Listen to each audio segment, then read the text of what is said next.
இந்த மகர ராசியில் பிறந்தவங்களுக்கு சனி பகவான் கொடுக்கக்கூடிய அளவுக்கு அதே மாதிரியான பலன் கொடுக்கக்கூடிய கிரகம்னா சுக்கிரன் தானுங்க. சனி பகவான் கொடுக்கக்கூடிய பலனை காட்டிலையும் ஒருபடி அதிகமான பலனை கொடுக்கக்கூடியதும் சுக்கிரன் தான். ஏன்னா தொழில் ஸ்தானாதிபதி உங்கள் ராசிக்கு 4வது பாவக சுபஸ்தானத்தில் இந்த மாத தொடக்கத்திலேயே சுபஸ்தானம் அசுவனி நட்சத்திரம் 3வது பாதத்தில் இருக்கார். ஒரு 5 நாள் தான் அந்த அசுவனி நட்சத்திரத்தில் சுக்கிர பகவான் இருப்பார். அதன் பிறகு இந்த 6ஆம் தேதியிலிருந்தே வச்சுக்கோங்களேன், 6ஆம் தேதியிலிருந்தே ஒரு 7 நாள் 8 நாள் இந்த சுக்கிர பகவான் பொறுத்த வரைக்கும் நமக்கு அந்த பரணி நட்சத்திரத்தில் வந்துடுவார். தன்னுடைய சுயசாரம் ஏற்கனவே உங்கள் ராசியாதிபதி தன்னுடைய சுயசாரத்தில் இருக்கார். தொழில் ஸ்தானாதிபதி பரணி நட்சத்திரம் சுக்கிர பகவானுடைய சாரத்துக்கு வரப்போகிறாரு. குரு பகவான் அவருடைய சுயசாரத்திலேயே. இது எல்லாமே நமக்கு ஒன்று போல மாற்றங்கள் வரும். அப்போ அந்த சுபஸ்தானாதிபதின்னு சொல்லக்கூடிய செவ்வாய் கூட உங்கள் ராசியாதிபதி சனி பகவானோட சேர்ந்து இருக்கிறார். அப்போ சுபஸ்தானாதிபதி பார்வை உங்கள் ராசிக்கு 10வது பாவகம் தொழில் ஸ்தானத்தை பார்க்கிறார். ஏன்னா இந்த செவ்வாய் மகர ராசியில் பிறந்தவங்களுக்கு மிகப்பெரிய ஒரு யோகக்காரகனாக வருவார். ஏன்னா அந்த செவ்வாய் மகர ராசியில் உச்சமடைவார்.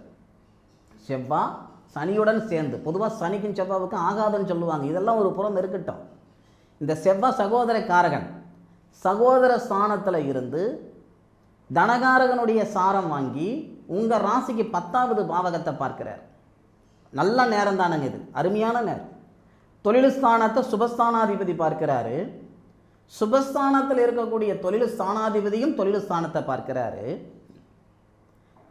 தனகாரகன் சொல்லக்கூடிய குருவும் தொழில் ஸ்தானத்தை பார்க்கிறார். இது நல்ல தருணம். இதனால் தொழில் நிமித்தமாக நல்ல ஒரு மாற்றங்கள் வரக்கூடிய நேரம் இது. தொழில் ரீதியாக மன அழுத்தம் நிறைய பேருக்கு இருக்கும். மகர ராசியில் பிறந்தவங்களுக்கு அந்த மன அழுத்தம் எல்லாம் சரியாகிறதுக்கு இதை விட ஒரு நல்ல நேர காலங்கள் வர்றது கஷ்டம், பார்த்துக்கோங்க. இதுவும் உங்களுக்கு 6ஆம் தேதியிலிருந்து நீங்கள் கணக்கு வச்சுக்கோங்க. 6ஆம் தேதியிலிருந்து அதிகபட்சம் ஒரு ஏப்ரல் மாதம் ஒரு 8 நாள் எடுத்துக்கோங்க. 6ஆம் தேதியிலிருந்து ஒரு 8 நாள் அப்படின்னா உங்களுக்கு ஒரு ஏப்ரல் 13ஆம் தேதி வரைக்கும் 14ஆம் தேதி வரைக்கும் பிரமாதமான நேரமாக இருக்கும் இந்த மகர ராசியில் பிறந்தவங்களுக்கு. அதுபோக இந்த தனஸ்தானாதிபதினு சொல்லக்கூடிய கிரகமும் சனிதானே. தனஸ்தானாதிபதி சுபஸ்தானாதிபதியோடு சேர்றார். கழுத்து பிடிக்கிற அளவுக்கு பணப்பிரச்சனை இருக்குது சார், கடன் பிரச்சனை இருக்குது சார், கடனை கட்டுவனா கட்ட மாட்டேன்னு எனக்கு தெரியல, குடும்பத்தில் நிம்மதி சந்தோஷம் இல்லாமல் இருக்குது, பலவிதமான சங்கடங்கள் எல்லாம் கொடுத்துக்கிட்டு இருக்குது சார் அப்படின்னா, இந்த மாதம் 14ஆம் தேதியிலிருந்து இந்த சூரிய பகவானோட தான் தனஸ்தானாதிபதி சேர்றார். அப்போ நமக்கு அந்த 14 தேதிக்கு மேலே இந்த பொருளாதார ரீதியாக இருக்கிற சங்கடங்கள் சரியாகும், குடும்பத்தில் ஒரு நிம்மதி சந்தோஷம் உருவாகும். ஏன்னா 8 குடையவனோட உங்கள் ராசியாதிபதி சேர்றது, தனஸ்தானாதிபதி சேர்றது அவ்வளோ நல்லது கிடையாது. அப்போது அந்த 14 தேதிக்கு மேற்கொண்டு மன அழுத்தம் சரியாக இருக்கும், குடும்பத்தில் நிம்மதி சந்தோஷம் உருவாகும், பொருளாதார ரீதியாக இருக்கிற பிரச்சனைகள்லாம் அப்படியே வெகுவாக குறையிறதுக்கு வாய்ப்பு கொடுத்துரும். ஏன்னா அதுக்கு முன்னாடியே நல்ல நேரம் வந்துடுது பாருங்கள் நமக்கு. அந்த 6ஆம் தேதியிலிருந்து அந்த 14ஆம் தேதி வரைக்கும் ஆஹா ஓஹோன்னு சொல்கிற அளவுக்கு உங்களுக்கு நேர காலங்கள் இருக்குது. தொழில் நிமித்தமாக ஒரு சில மாற்றங்கள் எல்லாம் வரும். அந்த நம்பிக்கையின் பேரில் அந்த 14 தேதிக்கு மேலே இந்த சூரியனும் மாறிடுவார், சுபஸ்தானத்துக்கு வந்துடுவார் சூரியன். ஏற்கனவே நமக்கு சூரியனும் செவ்வாவும் 14ஆம் தேதி வரைக்கும் சூரிய மங்கள யோகம், ஆனால் பிரயோஜனம் இல்லை, பிரயோஜனம் கிடையாது. அந்த சூரியன் உச்சமடைவார் பாரு, அந்த 8 குடைய கிரகம் உச்சமடைவார். உச்சமடைஞ்சி நம்ம தொழில் ஸ்தானத்தை பார்க்கிறார். அப்போ நமக்கு இரட்டிப்பு சந்தோஷம்னு வச்சுக்கோங்களேன். அப்போ குடும்பத்துக்குள்ளார நிம்மதி சந்தோஷம் உருவாகும், ஒரு சில நல்ல விஷயங்கள் எல்லாம் வரும். நிறைய பேர் இந்த பிரிஞ்சு போன தம்பதிகள் எல்லாம் ஒன்று சேருவாங்க. இல்லை இந்த திருமணம் நடக்காமல் பல விதமான சங்கடங்கள் இருந்துக்கிட்டு இருக்குதுங்கன்னா அந்த நேரத்திலெல்லாம் பட்டுன்னு அந்த திருமணத்தில் இருக்கிற தடைகள் எல்லாம் நீங்கிடும். போகாத கோவில் குளம் இல்லை, பண்ணாத பரிகாரங்கள் இல்லை, நல்லது நடக்கலை அப்படின்ற ஆதங்கம் மனசுக்குள்ளார இருந்ததுன்னா அந்த நேரத்துலலாம் சரியாயிடும். இது 14ஆம் தேதியிலிருந்து 30ஆம் தேதிக்குள்ளார நடக்கக்கூடிய ஒரு நிகழ்வு. சார் நான் வெளியூர் போகலாம்னு இருக்கிறேன் சார், வெளிநாடு போகலாம்னு இருக்கிறேன் சார், அதுக்கு வாய்ப்பு கிடைக்குமா சார்? அதுக்கும் வாய்ப்பு இருக்குது. சரியாக 23ஆம் தேதி முதல்ல 6ஆம் தேதியிலிருந்து 14ஆம் தேதி வரைக்கும் புதனாதித்ய யோகம் இருந்தது, பிரயோஜனம் இல்லை. ஏன்னா புதன் நீட்சமாக இருந்தார். ஏன்னா புதன் தான் கல்விக்காரகன், வெளிநாடு தொடர்புள்ள வேலைகள் செய்கிறதுக்கு சப்போர்ட் பண்ணக்கூடிய ஒரு கிரகம். இது எல்லாமே புதன் தான். ஜோதிட நாலேஜ் இருக்கிறவங்களுக்கு நல்லாவே தெரியும். அப்போ அந்த புதன் வந்து 23ஆம் தேதி பயிற்சி அடைகிறார். அப்போது நமக்கு 3வது பாவகத்தில் இருக்கக்கூடிய புதன் 4வது பாவகத்துக்கு வந்துடுறார். அப்போ 4வது பாவகத்தில் சுபஸ்தானத்தில் சூரியன் மட்டும்தான் இருப்பார். சரியா? ஏன்னா 20ஆம் தேதி சுக்கிரன் மாறிடுவார். அப்போது சூரியனுடன் 23ஆம் தேதி புதன் இணைந்து புதன் ஆதித்ய யோகம். அப்போ தொழில் ஸ்தானத்தை பார்ப்பார். உங்கள் ராசிக்கு மகர ராசிக்கு 10வது பாத்தியம் தான் தொழில் ஸ்தானம்.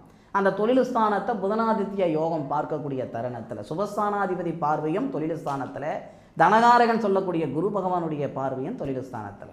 அப்போ நமக்கு குரு, செவ்வாய், சூரியன், புதன் 4 கிரகங்களுடைய பார்வை தொழில் ஸ்தானத்தில் படும். இது வந்து வெளிநாடு சார்ந்த வேலைகள் செய்கிறதுக்கும், ஏற்றுமதி செய்கிறேனுங்க, இறக்குமதி பண்ணுறேனுங்க, வெளிநாடு போகணும்னு நினைக்கிறேனுங்க, இல்லை வெளிநாட்டில் தான் நான் இருந்துக்கிட்டு இருக்கிறேன், வளர்ச்சி இல்லாமல் இருக்கிறேன், எந்த வேலைக்காக நான் வந்தனோ அந்த வேலை செய்யாமல் அதை தவிர மற்ற வேலையெல்லாம் நான் செஞ்சுக்கிட்டு இருக்கிறேனுங்கன்னு சொல்லக்கூடிய மகர ராசியில் பிறந்தவங்களுக்கு இந்த நேரம் நல்ல நேரம்.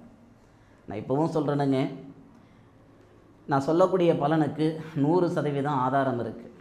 நான் சொல்கிற பலன் உண்மையாக தப்பா அப்படின்றது இன்னொருத்தர்கிட்ட நீங்கள் வந்து இந்த பதிவு அனுப்பி நீங்கள் கேட்டுக்கோங்க. ஜோதிட நாலேஜ் இருக்கிறவங்க அவங்கக்கிட்ட இந்த பதிவு அனுப்பி நீங்கள் கேட்டுக்கோங்க.